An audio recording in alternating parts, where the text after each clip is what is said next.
Wakulima katika kaunti ya Bungoma wanataka Wizara ya Kilimo kugatua usambazaji wa mbolea ya ruzuku ili isafirishwe hadi maeneo ya mashinani.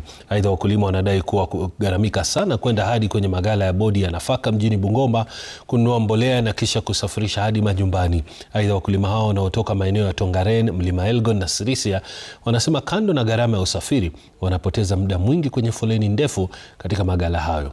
Pia wanalalamikia kuwepo kwa madalali wanaochukua mifuko mingi ya mbolea NCPB na kisha kuwauzia kwa bei ya juu. Kuna watu wengi wanataka mbolea lakini hawana fare.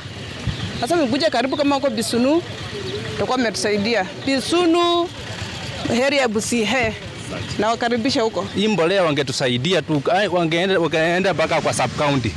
At least ingekuwa mzuri, lakini kukuja mpaka kwa county huku kweli ni mbali. Tena watu ni wengi. Ukikuja asubuhi mpaka saa hizi wenye tulikuja saa 12 mpaka saa hizi ndio tunapata mbolea inaelekea saa 9.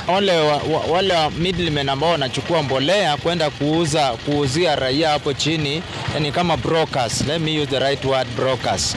Wanakuja wanabeba mbolea kwa wingi, unapata mkulima wa kawaida kitambufikia mbolea inakuwa ni balaa.